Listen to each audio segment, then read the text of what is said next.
Hey, yeah, this is just a quick overview of the Novation Control and how we have it set up. Basically, we have 6 pianos here, 2 grands, compressed, cinematic, 2 upright, and a rock, which is really bright, and 2 soft pianos, one called soft and one called warm grand. And you use these by just turning them on and off. When they're on, you'll see the color. When they're off, the little button will turn white. They're just on and off, on and off. You don't want to use more than 2 simultaneously. You can layer them together by turning 2 of them on at the same time. You can have like warm and soft, it's really nice. Warm and cinematic. Anyway, yeah, you can experiment with different combos. I like upright and rock together for like big songs like No One or, oh gosh, what is the other song we do? I Thank God. Yeah, okay, those 2 together, really great for I Thank God. And these faders actually control, each fader controls the row of buttons underneath it. So the grand pianos are controlled, the volume is controlled with this fader. And I usually leave them about 3/4 of the way up to almost like 90%. I never push them all the way up unless I can't absolutely hear them at all. Usually right in this range right here is a good range to stay in. It gives you some wiggle room. So this fader controls the uprights. This fader controls the soft pianos. Okay. Then moving on, we have 4 pads. One called just pad. It actually has a name, but it's really long and won't fit on the label. So I just called it pad. And then we have underneath that Dark Juno pad, Prophet pad, and Dark Blossom. These are awesome. I have a video which goes into a little more in depth of what each patch sounds like and how to use it. These 2 are two of my mainstay patches. They're just really great, and I use them like every time I play pretty much. Then we have 2 synths, what I call synths. They're just brighter, bigger pads, more synthy stuff going on. One is called Shimmer, which is a great patch. It has a sort of sparkly, these 3 together sound really great to have this pad a little bit lower underneath those 3. And I usually start these out at about, if they're underneath the keys, I have the faders up about 30%, a third of the way.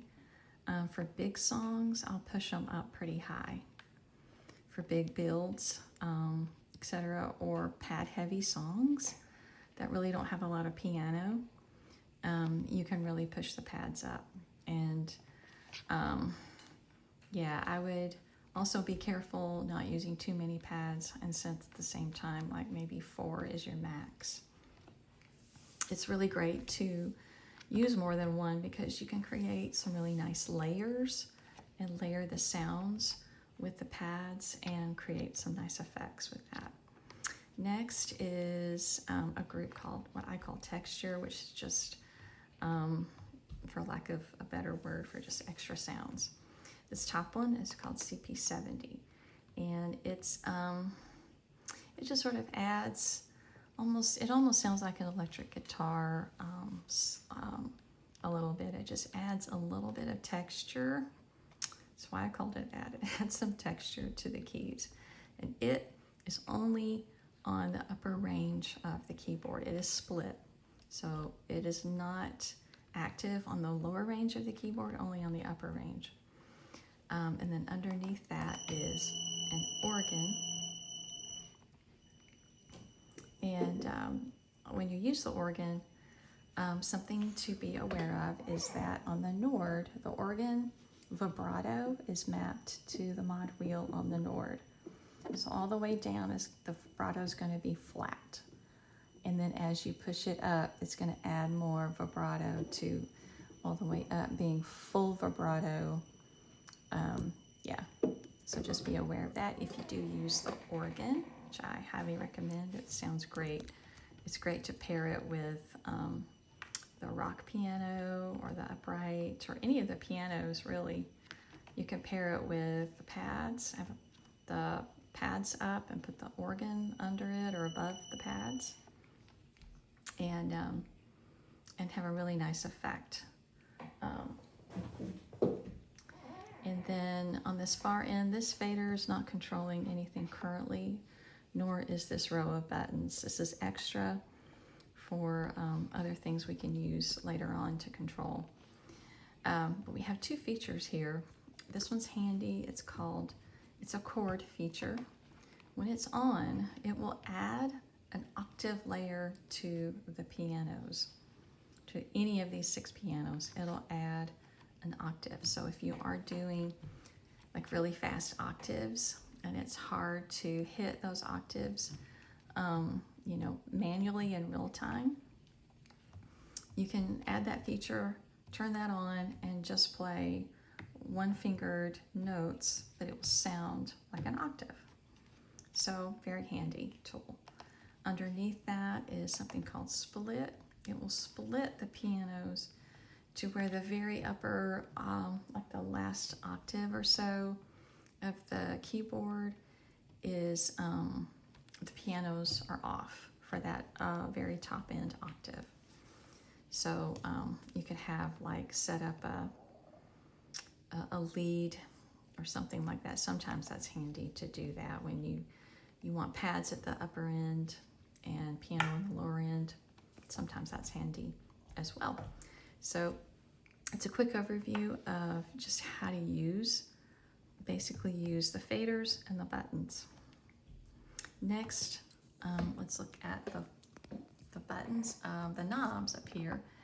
There's a label here right next to this lower row of knobs called filters. All of these, except for this last one, are mapped to what's called a low-pass filter for all the pianos, all the pads and synth, and even the CP70 also has a low-pass filter on it. So what that does is, in my other video, I demonstrate how to use the filters. You can watch it, but it basically will soften or brighten the pianos and the pads. So if a pad sounds really muddy, you can usually adjust the filters, and it's usually only a slight adjustment that it needs to bring it back to that, to add a little bit of sparkle to it. You don't want the pads to just be so filtered down that all you're hearing is the low end. The low pass filter it filters out the high end and lets the low end, the lower tones, the lower frequencies pass through. So you want to be careful not to filter them down so much that all you're hearing is this muddy low end tone. You want to have a little bit of the mid-range in there to keep it from being so muddy. Okay, so that's a helpful tip. Then above that is, this says verb, it's reverb. All of these here are mapped to reverb for each channel. For the pianos, these are mapped to something called Valhalla Vintage Verb. It's pretty cool, but you add the reverb to the pianos by adjusting these 3 knobs.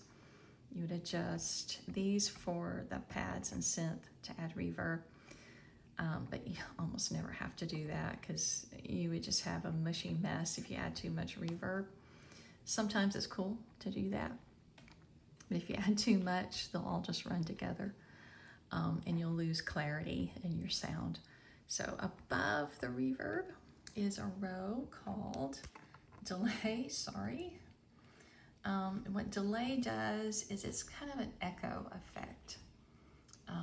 If you're not familiar with delay, it's almost like it'll create a repeat effect. When you hit a note, it'll repeat that note and it'll trail off. So you can hear what delay sounds like in the longer video.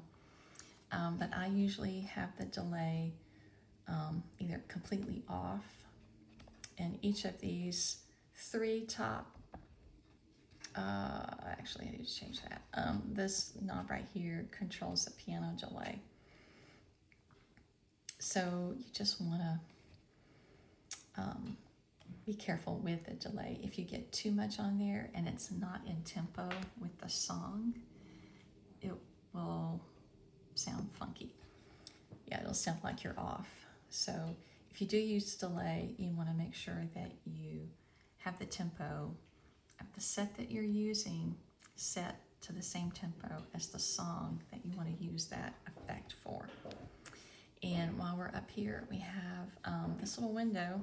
Every time you wiggle, touch a fader or a knob, it brings up and it tells you what it's controlling. So when I touch this first fader, it's controlling the grand pianos. When I touch this fader, it's controlling the upright pianos, and so on and so forth. When I touch this knob, it's the grand piano filter. Yeah, when I touch this, it's the upright piano filter. So that's helpful to know. If you don't know what something controls, just wiggle it and that window will tell you what it is. We have these numbers here. When you are using the filters or the reverb, you're going to see this number scrolling as you turn the knob. Since we don't have markers, we don't have any lines to indicate what level we're at on these knobs. So what Novation has done is they've set up numbers here. So 0 is going to be completely off. That's the same for the filter, the reverb, and the delay. 127 is max. That's 100%. So that's about 60 to 65 is going to be 50%, right? And then like in the 80 range, that's about 75%. So I usually leave the reverbs around this and around the 80, in the 80s, somewhere in that neighborhood. Yeah, this controls the reverb for the upright pianos and the reverb for the soft pianos. So yeah, that's what those do. Same for these. These are set to reverb for the pads and the synth. These will be other special effects that we'll talk about later. But for now, that's the basics of everything you would need to know about how to use the new Novation XL launch control. All right, so let me know if you have any questions. Thanks so much for watching.